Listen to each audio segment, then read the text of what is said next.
Boy, do we have an incredible video for you guys today. This is nuts. We are getting a new hero very soon. He was just released on the test server a couple days ago. His name is Raizan. He's a nightmare marksman. And look at that. He does Looney Tunes damage. Now you might be thinking, oh, look at Kagiri. Yeah, that's an A5 Kagiri. Guys, this is an A0 Raizan doing this amount of damage. Raizan at A0 is able to do more damage than an A3 Sun Wukong. And if you're able to get Raizan to A3, he can outdamage an A5 Sun Wukong. His damage, his burst potential is really off the charts. It's kind of just A5 Kagiri that's so far above him. He's kind of in a really special tier, a really special league when it comes to physical DPS and physical burst DPS. I also want to say the damage here does not tell the whole story because he's dealing increased damage to shields. And as you probably know, and if you don't, here you go, the damage to shields is not counted in the final damage total. So actually, if we accounted for the shield damage, he is out DPSing Numera and Moradin, and wait till you see those guys' awakenings. So what are we even looking at behind me? These are the results from a damage test I was just doing in Abyss 1, and unintentionally, we almost got 60k. I didn't even think it was going to be possible to get this much damage with Raizan at A0 and without Sun Wukong, who we didn't bring into this battle, but actually, clearly it is. And I believe if I tweak a couple things, I'll do that live with you in this video. I think we can break 60k with this new absolute unit at only A0. So let's show the comp really quickly. Then we're going to break down Raizan's kit and dive pretty deep on that. And to wrap it up, we're going to go in here with the same comp and see if we can't get 60k with this. Fastidious. Fastidious. Before we continue though, I just want to key in on these awakenings. Raizan is at A0. All these guys are in comparable, very strong gear. As you can see, I'm on my Fastidious test server account, but Raizan was out damaging Moradin at A1. A1 Moradin, since his buff, deals incredible damage, particularly in Abyss, and A0 Raizan was beating him. That's insane. And he was beating Numera, A3 Numera. This is crazy. Let us go one step further though. I was doing a lot of testing today, and here you can see a comp without Kagiri where Raizan was A0 and Sun Wukong was A3. Look at that. Raizan came in at 54 million damage. We were playing around with some things, so I didn't take out the last shields, but you can see Raizan coming in at 54 million damage here in this A0 version with Wukong at 46 million. I had an A3 Moradin for this one, and then you can see Numera absolutely popping off. We didn't make it through that last physical shield. That's why the physical DPSers are dealing less, but he is still out DPSing an A3 Sun Wukong at A0. And then finally, before I show you this, please do mind the dusty tablet screen. Look at this. Might be hard to see. You can pause it if you need. This is Raizan at A3 out DPSing Sun Wukong at A5. That is crazy, 112 million compared to Sun Wukong at nearly 110. It's close, but here we have a non-limited normal unit doing better with 2 less awakenings than Sun Wukong, and everyone knows Sun Wukong's A3 is completely busted. And then if we continue down, he's beating the A3 Numera, the A3 Moradin, and we've got Nastia down there. So I show you all this just to say, this is no clickbait, this is no joke, this guy is completely legit. So I hope you can tell I'm doing my best to keep this video concise. I'm not gonna say short because there's just so much to cover, but before we dive very deep into his kit, which is a little confusing, but not to the level of someone like a Kagiri, so do not worry about that, I do wanna say a couple things about why he's such an exciting addition to the game. He is a normal unit, right? He is not limited, he is not ancient exclusive, he's just available the same way someone like Numera is, and that is very player friendly. That is very good news. You can get him from your legendary gold divine summons, you can summon him with diamonds, you can summon him with your blue rare summoning crystals. It's all just very, very nice. So getting the A0 shouldn't be that hard in theory. Of course, RNG will always be a thing, and then you can slowly, confidently, if you seek him out over time, get some awakenings, you'd hope. And the A1's really good, the A3's crazy. He's someone you're gonna want to invest in, but he's not limited, he's not ancient exclusive. You should have a chance to do it in a pretty normal way. He also is a new 4th Nightmare unit you can bring to make Nightmare comps a lot more viable in Abyss 1, especially for players that do not have Moradin. Previously, you kind of needed a Rygar or a Torador, and then Moradin, Sun Wukong, Kagiri. Those would be your 4. Now, in theory, you can leave a Sun Wukong or someone at home, or if you don't have Moradin, bring your Sun Wukong, leave a Moradin at home, and you can use Raizan. That gives you a ton of flexibility. Speaking of flexibility, here we've got a marksman. He's a platformer, and he's really, really good. He's putting up fighter DPS as a platformer. And that gives you a lot more breathing room on those melee tiles. So technically, just in terms of your placements and having an easier time with the tower defense elements of placements and clicking and moving stuff around and just the whole thing being a smoother experience, that's a big benefit. Him being a simple unit off the floor that goes on a platform is going to be a big help for a lot of players. Next up, I already showed you how good his DPS is just with normal good gear, right? He's in some good Soulbound Arcana, he's in some good Wicked Vengeance. It's your standard good gear that you'd have on an account, right? Especially an endgame account trying to push 60K, but nothing mind-blowing. What could make it mind-blowing? Well, he still has a lot of potential to achieve that, because he has no exclusive gear and no exclusive artifact. So where someone like a Sun Wukong or Kagiri already has a great exclusive artifact that's best in slot, on a Raizan right now, we're actually running him in a Shadow Gaze, which is an amazing, particularly for single target fights, a really excellent marksman legendary artifact. It gives you just a ton of attack. But if he had something even better than this that was a mythic artifact and an exclusive, that would be a big glow up. Also, he has an advantage over Sun Wukong and Kagiri because he's not a limited. And as we've seen, limiteds do not get exclusive gear typically in this game. But he's a normal hero, so he totally could get an exclusive bangle or amulet or weapon, something like that, breastplate, and that would take him to further heights. So then he really could be a top tier choice. This is a very exciting hero. And last but not least, though you have heard me talk a ton about Abyss 1, and that is what we will showcase in this video, he is a burst damage unit, which is really exciting, because there's a lot of content now, particularly late in endgame content, where you may need burst damage, and it's really helpful, and he is a platformer that brings it in spades. So if you think of a boss like Baron in certain Malric trials that can be so difficult, now with Raizan, we have got a platformer that can burst him down. So let's get into the kit, but I really wanted to take some time to lay it all out for you. This guy is legitness. I am very excited he is here in the game.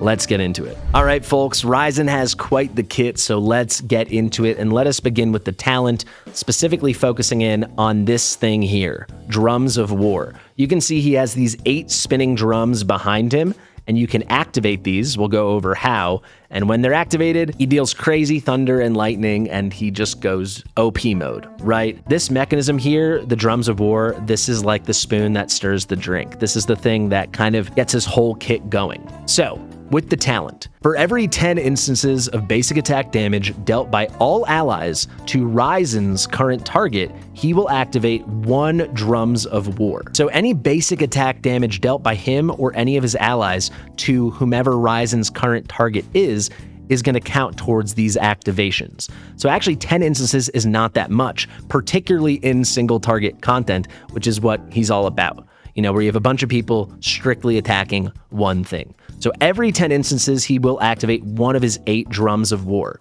He can have up to 8 activated at a time. That's how many drums he has. And each one of those, when they're activated, will provide him a stackable 4% attack bonus. So if you have all 8 drums active, he gets 32% increased attack. And that will last until they're no longer activated. And that happens at the end of the ultimate.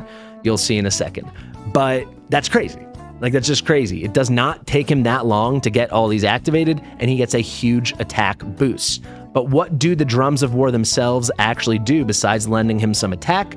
Well, when they're triggered, and you're going to trigger them with the ultimate, we'll go over that in a moment, he's going to launch a Thunderbolt that strikes the target, dealing 50% damage. So if you have 8 activated and you trigger all of them, you're talking 400% burst damage. It's not a ton, but when you combine it with everything else, it absolutely is. So now his basic attack If we go here, he deals physical damage. Pretty interesting. Off the top of my head, I cannot think of any marksmen that don't deal magic damage that also don't deal piercing damage. It usually is one or the other. He does normal physical damage. So it's the same thing as piercing damage, but without the boost to light armor units, which are typically flyers and stuff like that, though not exclusively.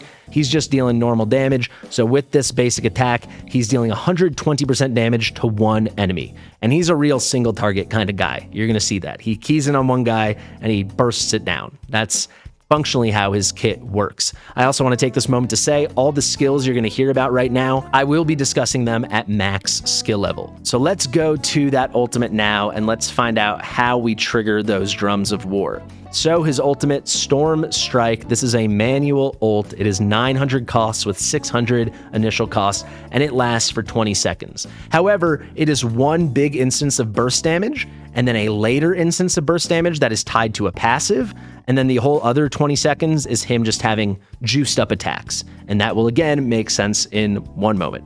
So he hurls a lightning spear and locks onto the target. He deals one instance of 200% damage and triggers all the activated drums of war. So if you have 8 activated drums of war plus this 200% damage, the drums of war are giving 400% burst damage, and then this is another 200%. We're talking 600% burst damage.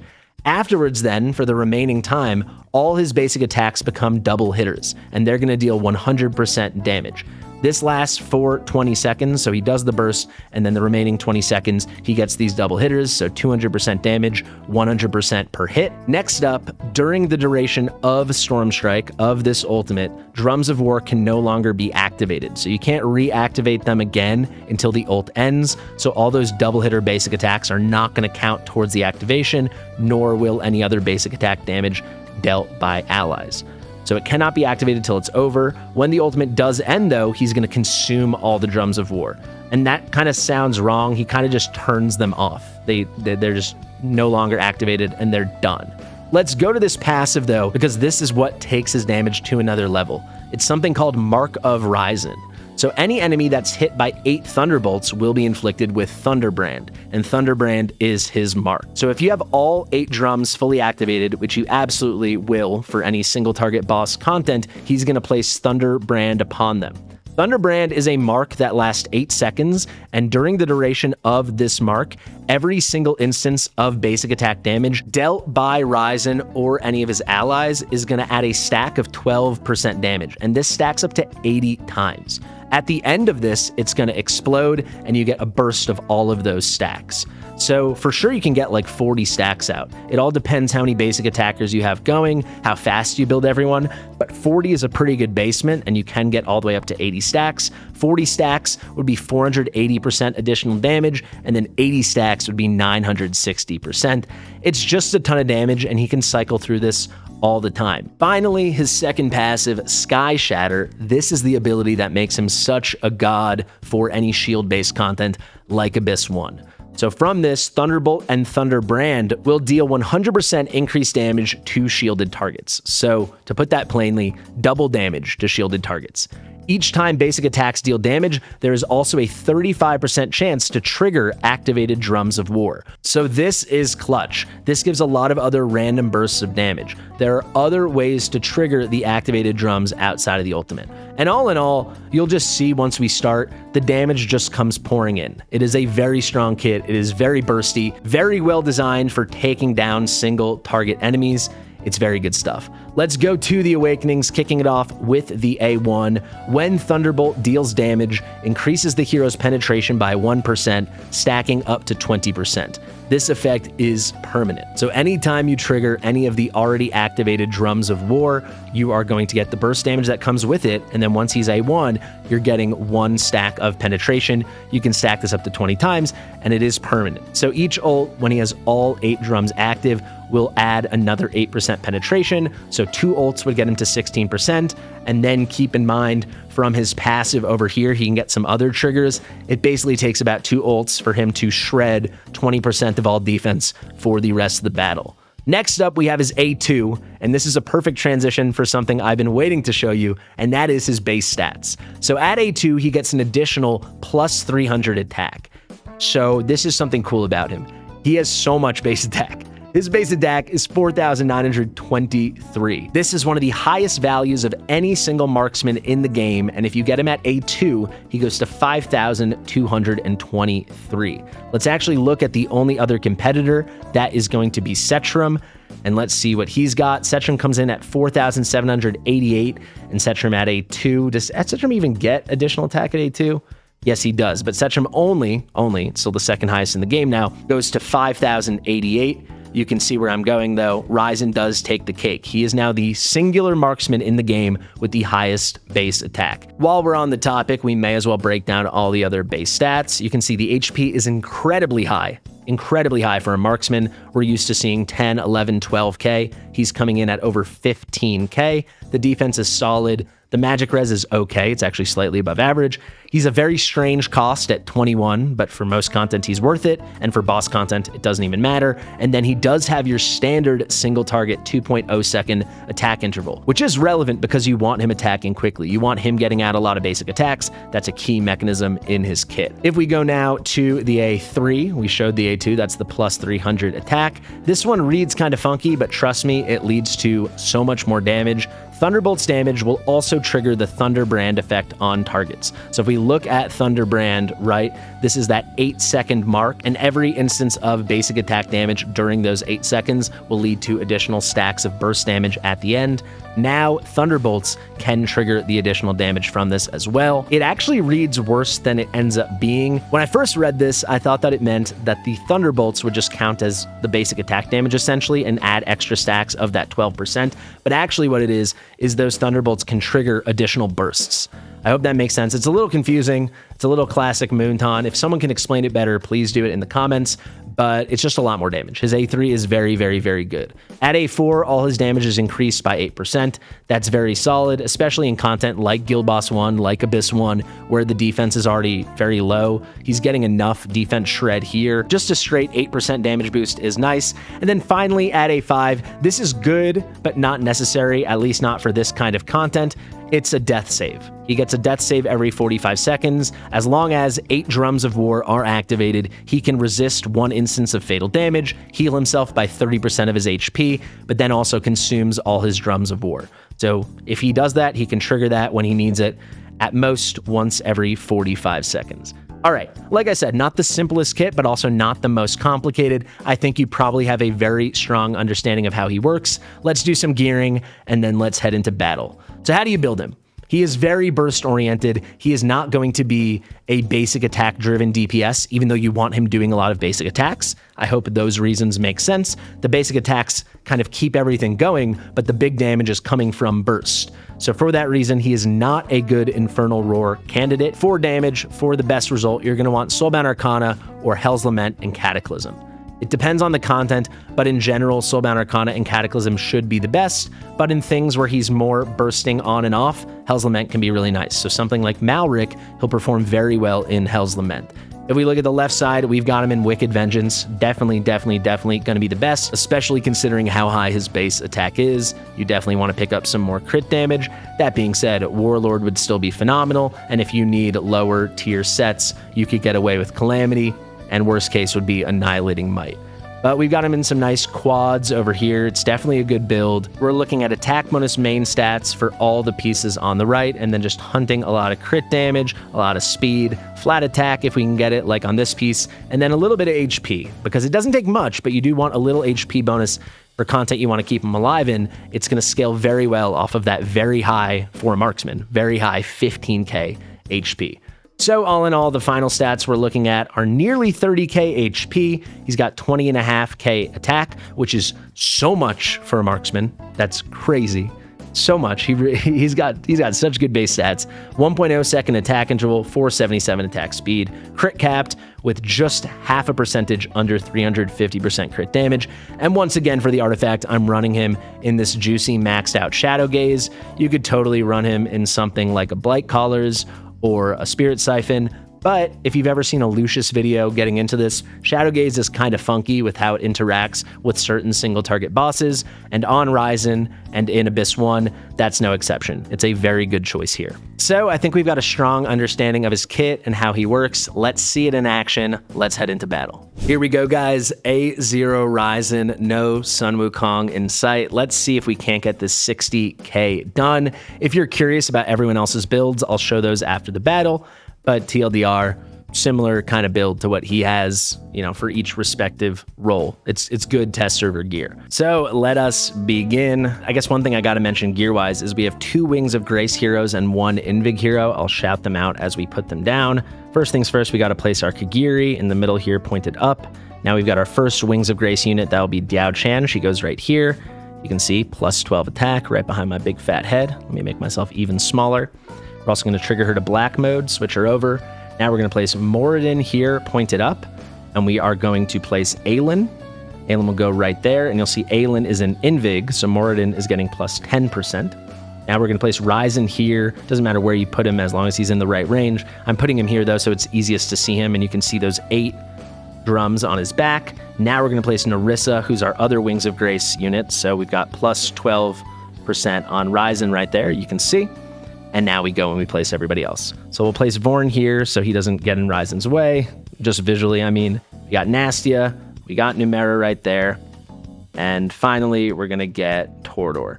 That's actually the placements, but you can see I was a little slow, so I missed my Kagiri trigger. Let me start over. I won't cut, but at least now you know all the placements, and I don't have to explain them. Let me focus in real quick. All right, here we go, guys. Now we're good. We'll do a trigger with Numera to get the Soulbound stacks for everybody. Remember, Soulbound is kind of funky. It's any ally ult trigger, not just the one wearing it. Now we want to ult with Kagiri as soon as we possibly can, and we should be fairly settled in. We're going to be in pretty good shape here. So let us go and let us see. Fairly easy to start here. We will do an early burst with Raizan since we don't need him for this first shield. We're going to sit off the Moradin. I always like to wait until after they do the Storm Surge and stun us to trigger Moradin. Here he goes. We'll wait there. Perfect. Now we can trigger him. Actually, let's just do the double click. There we go. Because we don't need to move him yet. We only move him before the magic phases. So we get an ult with Aelin. We don't need it yet, but it's a good habit. We will ult with Numera. She does a little true damage, so as long as you're not messing up the timing for future ults during the magic phase, that's something I suggest doing. As soon as we can, we're going to ult with Kagiri. There we go. And pretty good. We obviously tear through that. I'm going to turn the stats on here now so you can see as well. Should be pretty good. We're going to wait till Moradin's done, and then we're going to move him out of range. I'll give you an overhead view of that. But really key in, I mean, look at that damage, right? Raizan is neck and neck with our A1 Moradin, and I didn't even do the perfect timings yet. I did that one early timing, which frankly, I probably could have sat on since it was maybe slightly wasted. We could have used it in the invulnerability window. Wait though, we want to get one more Kagiri trigger here. Just missed it, it's okay. Now we can go with Numera. Once that pops up, the mode has changed. Maybe we got a little bit of Kagiri damage. And now what we're doing is we're waiting for Moradin so we can put him in rage regen mode. So basically make him so he has no targets in range and he becomes kind of a support. So as soon as we got him at 100, we're going to ult with Moradin and we're going to put him here and face him away from the target. So now he has no one in range and he's providing rage regen to everyone around here. So no real Raizan stuff to do right now. We just have to sit this one out. Ult with Aelin. We're going to save the Kagiri ult. We've got Kagiri behind our tank, so it's important that we time him out nicely so he doesn't get hit by the big meteor deluge, the meteoric deluge. And then you also see by moving Moradin here, he's now not directly touching any square. He's not the diagonal from Tordor anymore. That's why I pushed him back. I am going to go for a Numera here because we don't need her for this shield. It's only the next one. And this will have her for the vulnerabilities. What's also nice with running the Esotericist comp is we've got Nastia and Vorn who are on auto ult, so it's just one less thing to think about.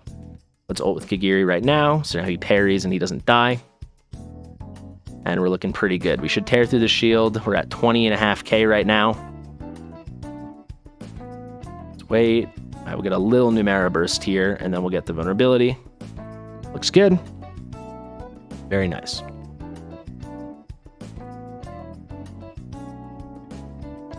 Up nearly at 25k. We're not going to move Moradin back yet. We still want that good rage regen. I'm going to once again wait to move him until after the stun mode, right? That storm. As soon as we get that trigger indication, I'm going to switch with Kagiri here. So there we go. Good.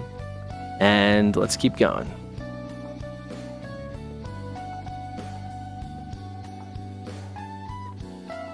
Go with Raizan 2. Could have triggered him slightly earlier.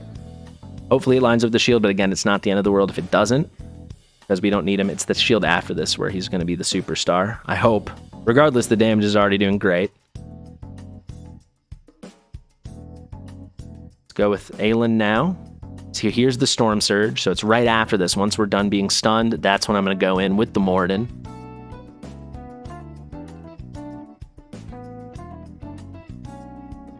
The overhead view as soon as he's unstunned. Come on, baby. There we go. Now we can put him back and face him in, so now we can deal some good damage.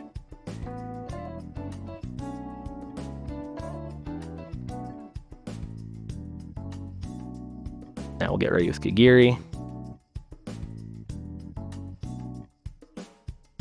We'll tear through this. You see, we don't need Raizan for this one, and we will get him for the vulnerability. Ooh, I misclicked on Numera there. That's definitely a whoops. It's okay, though. There we get the Raizan. We'll get a little Kagiri as well. Now we're up over 41k. Looking pretty dang solid. Numera is going to be around fast enough, so that's good. As soon as we can, we move Moradin back now, so push him back a square and point him away. And yeah, we are on pace for the 60, assuming we can tear through that final physical shield. It is going to be tight, but I think a Raizan burst really might be the difference. On that 57k run, I didn't think we had a shot at the shield, so I was just spamming his ult. I think if we save it, I think we've got a really real chance here, I hope. Go with Kagiri. Almost missed that there. That would have been a disaster. Let's get ready with Numera. Throw it on 1x. As soon as the shield pops up, let's ult. And we tear through that. Beautiful. You're making it dramatic for no reason. Come on, guys. Thank you. Certainly we can't get the third magic shield, so that's the one we're keyed in on. We're going to lay off with Moradin here. Once again, we're going to wait till the big slam. Let's trigger. We're going to sit off on Raizan. The in-between damage no longer matters. We really want to perfectly time him for that shield. Really take advantage of that double damage. Go with Numera, because why not? Let's go with Aelin here. Here's the Drake's Bellow. Remember, we're going to do Moradin right after this Storm Surge, so let's 1x it. Staying alive really nicely. Narissa is absolutely crazy. That overhead view. Let's put Moradin back. Back to this.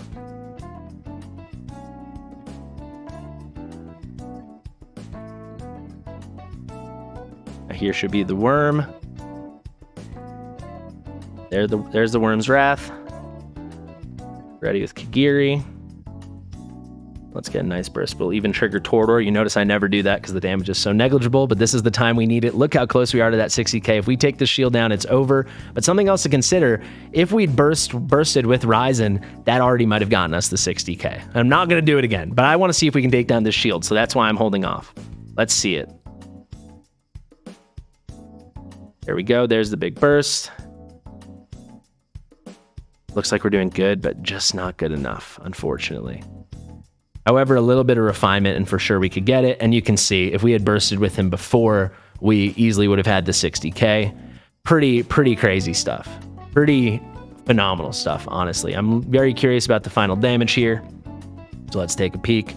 We can see this time he's right above Moradin. Numera's right above him. But I think this really just shows you the kind of class he's in. Of course, it's not Kagiri, but he's right there at a 0 as a Sung Wukong. And if we look at that A3 versus A5 comparison, it's pretty crazy. Again, mind the dusty screen, but this was an A3 Raizan versus an A5 Wukong. If you want to see a whole video on an A3 Raizan, I'm happy to do it. If you want to see the final guide on this, maybe I'll wait till I get him, hopefully. but I could do a final guide on this where we get a very clean 60K. But yeah, I think the proof is a little bit in the pudding here. It's pretty crazy what he's capable of. And he's just a normal unit, and we all have got a pretty sick chance to go get him, a pretty sick opportunity. So thank you so much for watching. I want to give a big thank you to Behemoth, who helped me put this whole thing together.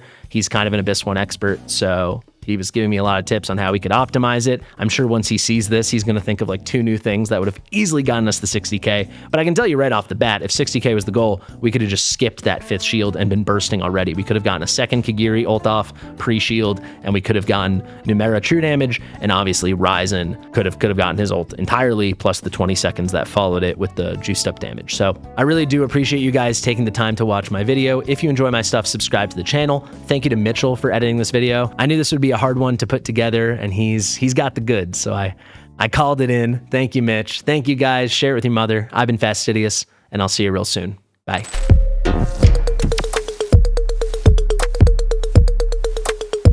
Fastidious.